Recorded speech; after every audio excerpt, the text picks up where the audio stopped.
Welcome to this episode of the Woman to Warrior Show. I'm Holly and I help women step into and live their best, most powerful lives possible by expanding their identity. And now for today's episode, which is why do I feel like I'm pretending? And I'll give you an example of what I mean by that. So some time ago, someone paid me a compliment, which was very nice of them. And the basic premise was, you're doing so well, I'm envious of the way you seem to have it all together, congratulations on your life, basically. But, and I'm sure you know where I'm going with this, when they said that, I felt like such a fraud. And there was this little voice in my head going, oh my God, if only you knew.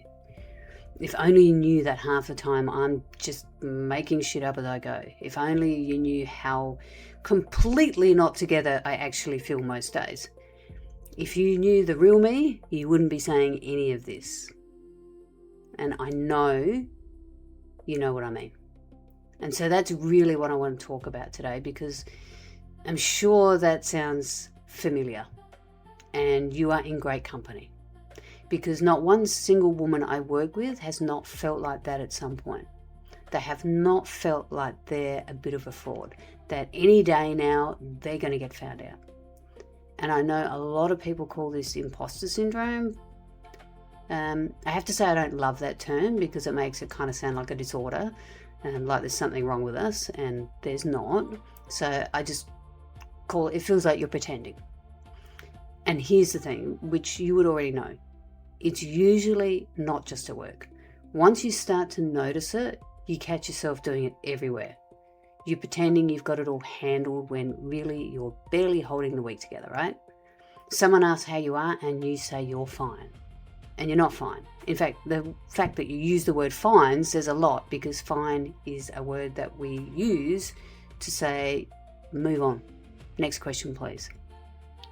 You might be smiling at the school gate, or smiling at a meeting or at dinner, wearing this face that says everything is wonderful, and the whole time there's this other you underneath that nobody ever gets to meet because you don't ever want to let her out in case people see that you're just faking life.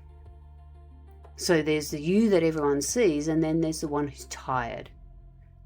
There's one who's unsure. The woman who lies awake at 2 a.m. running through everything, right?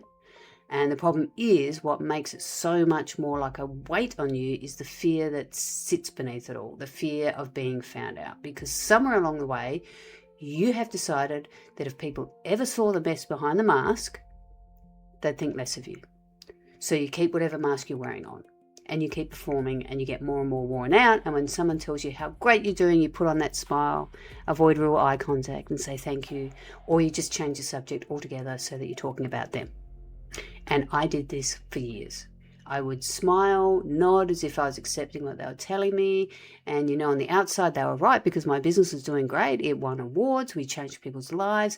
And yet inside, I still felt like I was just pretending to be successful.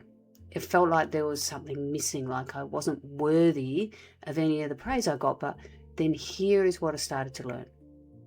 I learned I was right, that I was pretending. But not about what I thought. I thought I was pretending to be capable. I thought that deep down, secretly, I wasn't good enough, and that the competent woman everyone saw was a lie. But I actually began to see it's actually the complete opposite. I was not faking being capable. I am genuinely capable. The results I got were real. The business was real. The praise people were giving me was real. I didn't trick people into thinking I was someone I was not. And the same applies to you. The external results are real, so take those compliments because you are not faking your results. The problem is that you're pretending to be fine. That's the real mask. It isn't covering up that you're a fraud. It's covering up that you're a human being. You're hiding the tiredness and the doubt and the fear and the fact that you don't have every last thing figured out. That's what you're hiding. And all of that stems from the fact that you've been sucked into believing that you don't matter and what you do needs to be for everyone else.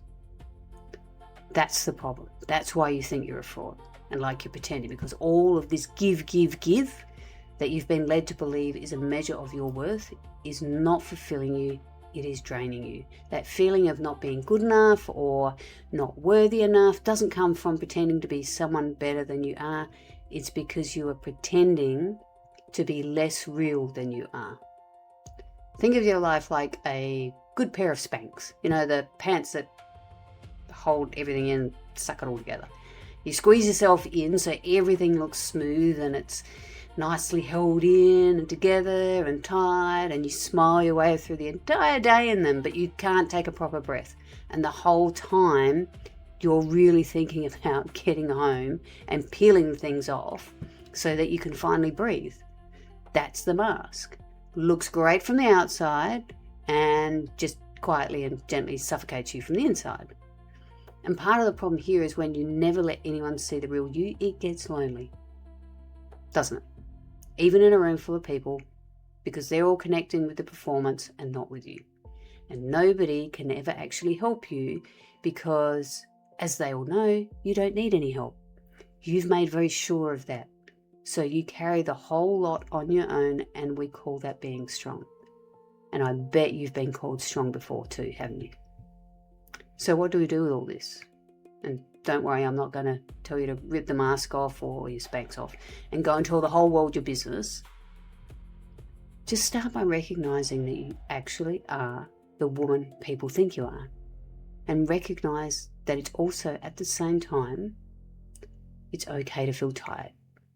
It's okay to feel disconnected. It's okay to not know yet where you want to be headed, or whatever it is you're feeling, that's okay. Because if you want your life to change, if you truly want to be a different woman, it starts by having compassion for where the woman you are is currently at. You can't create real change by burying your head in the sand and ignoring that part of you exists, because if you do that, she will always rule the show because it's like ignoring a noise in the car. It doesn't fix itself. It just gets louder, right? And more expensive until the car one day stops, usually at the worst possible moment. And this is always such a crucial step for the women I work with, and it cannot be skipped. That feeling of you pretending is that deeper part of you letting you know that it's her time, that there is a bigger part of you ready to come out. So don't treat it like it's somehow wrong. And no, this work is not easy, but it is worth it.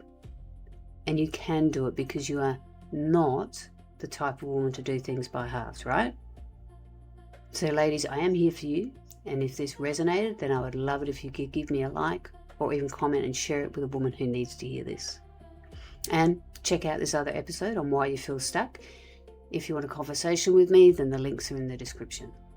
And remember, you are every bit as worthy of a life that actually feels like yours as any other person you've ever put ahead of yourself. So go and live with fierce grace.